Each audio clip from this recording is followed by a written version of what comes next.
Hey, this is Matt Young. I'm an American actor and American accent coach. I'm working off my warm-up sheets that I present to my clients. This is from an introduction to American English pronunciation by Ovient Inc., copyright 2011. So these are the American sentences. This is just a guide, so I will say the sentence and then I'll give you some space so that you can repeat it. Reminder to sit, if you're sitting, sit on the front of your chair.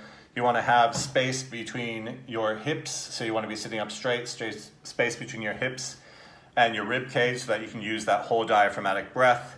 Again, just rolling those shoulders back. Sometimes with my male clients in particular, I talk about locking it back, not locking forward, but locking it back, right? And we're thinking about resonating across the chest and out the back of the neck. And the sentences to practice are as follows. Walt wondered if Vern valued the wonderful violets in the window.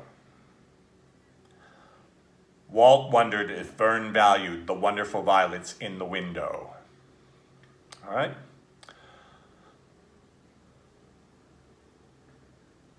The leisure was a pleasure to measure. The leisure ledger was a pleasure to measure. Yeah? Lee never laughed a lot like Lou's nephew. Lee never laughed a lot like Lou's nephew. Next.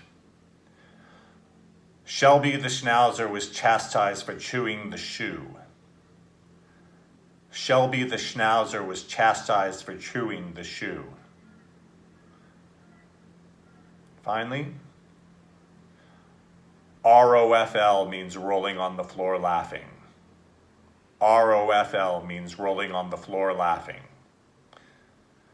Okay, just remembering that when we're using the American accent that we're resonating across our chest, we're resonating out the back of our neck, and we're making that breath go beyond the end of the sentence.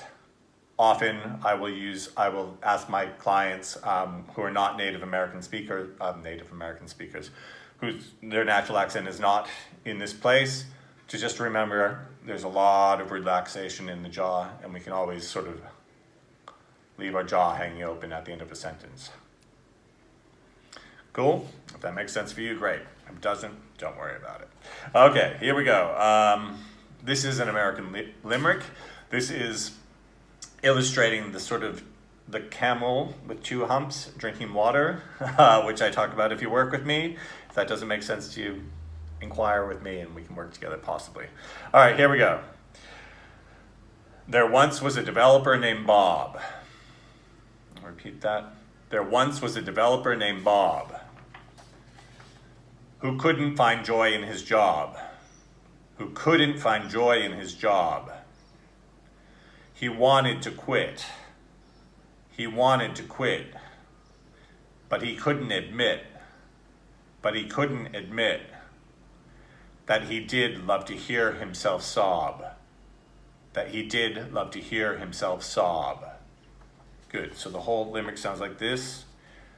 You'll notice I'm also not aspirating my T's at the end of quit and admit. I'm swallowing those T's, as I like to call it. They're just, you're just not phonating them. Here we go. There once was a developer named Bob who couldn't find joy in his job. He wanted to quit, but he couldn't admit that he did love to hear himself sob. All right, the Shakespearean actor in me added the T. Quit. All right, cool.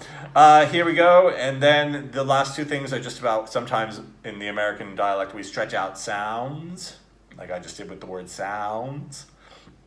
And then other times we just put them all together. We just put them all together, yeah? So, as per the sheet, I would have called, but I wasn't sure if it was a good idea. I would have called, but I wasn't sure if it was a good idea. Yep, so just stretching out that called, sure, idea. Yep. And just make sure you don't do idea, which is a lot of, particularly UK actors think that R sound. I don't know why you hear that, but it's idea. Yeah. Regionally, we can talk about that in a private session. All right, finally. run these words together. It's not a good idea to spend that much money on an advertisement. It's not a good idea to spend that much money on an advertisement. All right, hopefully that helps. Starting with Walt wondered if Vern valued the wonderful violets in the window, to it's not a good idea to spend that much money on an advertisement. Thanks. Take care.